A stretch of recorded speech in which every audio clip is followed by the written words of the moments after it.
Hi, I'm Tracy Vignati with Key to Joy Music, and I teach the clarinets.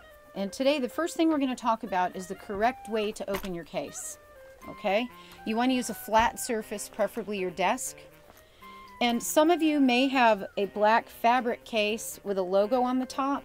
You want to make sure that's facing up so that you can read it. So in my case, I have the logo on the top, so we're going to have that on the flat surface. And you unzip it very carefully and just lift the lid. Now let's talk about assembly. Okay, so let's start first with our very first piece. This piece here is called the bell. Okay, we're going to start with this one first. We take that in our hand and we look at the other piece here. This is called the lower joint. Okay, this is where our chapstick comes into play. We're going to put a very thin layer on it, not a lot, because it'll get very greasy and you guys will be sliding all over the place. Then you're going to take your finger and just rub it around on the cork. Okay? So you take this lower joint in your left hand, take the bell in your right hand, and you're going to give it a twist and push so that it screws together just like this. That's pretty easy, right? Okay. Now always be super careful when you do this. Lay it across your case so that nothing falls on the floor. We're going to go to the next large piece. This is your upper joint. See, we have holes here and a single hole on the back. Now this piece has the two pieces of cork.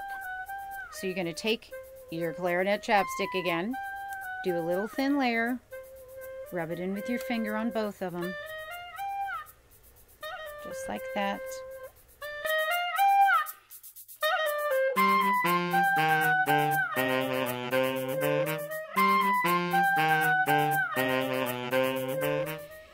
Now, we're going to put these pieces together. There's a few things that you need to see about that before you move forward. The holes will always have to line up like this.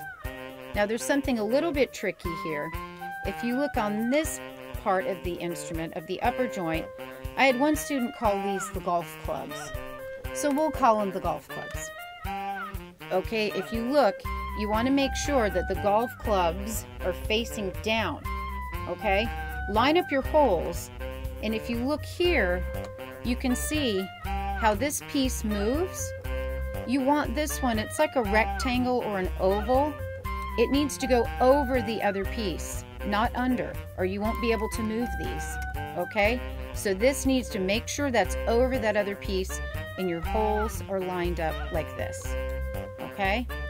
And you'll see on the back, you'll have this little piece for your right hand thumb. It's looking pretty good, don't you think? All right. So again, set it down in your case so it doesn't go anywhere. Ah, the fun part. Here we go. This piece here is called a barrel. Now, as you can see, it's got a big hole and a small hole on the top. So it's tapered as it goes up. Okay? You want to take the bigger hole on the bottom. And you take that piece, you twist and push on the top. We're almost done. Okay? Set it down in your case. The last thing, which is probably the most complicated that we're going to deal with today, is the mouthpiece. Most of you, some of you may have a cover for your mouthpiece, so you want to pull it off. And what are we going to do with this thing? Well, guess what happens first? Ta-da! Let's do our little chapstick. Just a little bit on there. How are we going to make sound with this thing? We got a big hole here, so we have to put something over it to make it play. Well, that is called a reed. There are several kinds of reeds. Some are made from bamboo or cane reeds.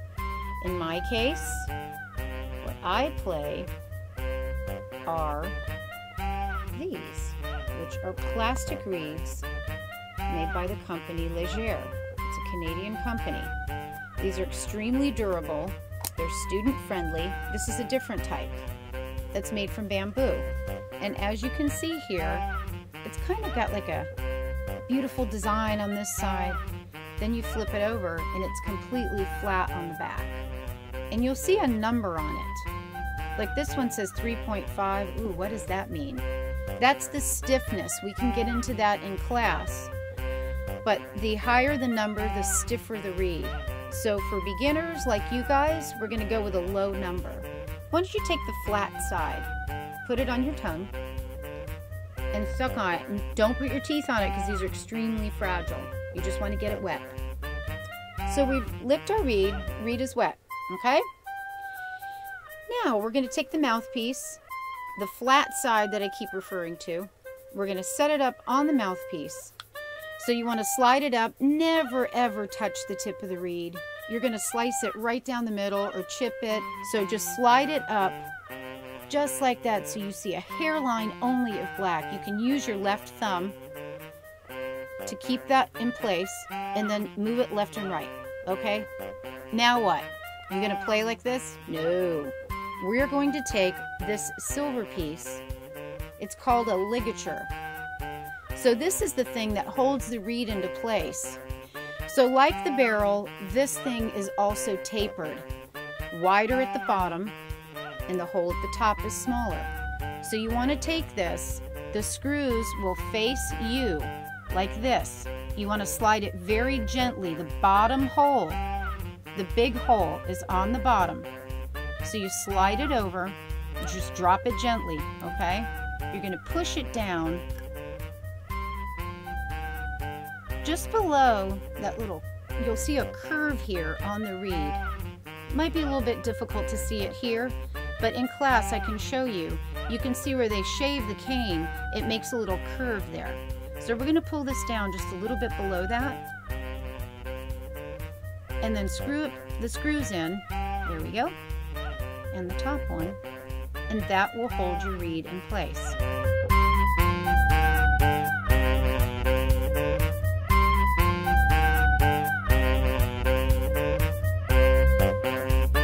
So now, mouthpiece is done.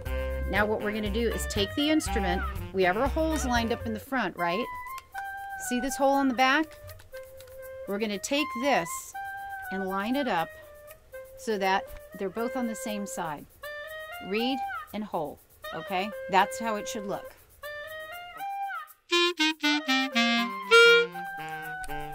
And that's the clarinet. See you in class.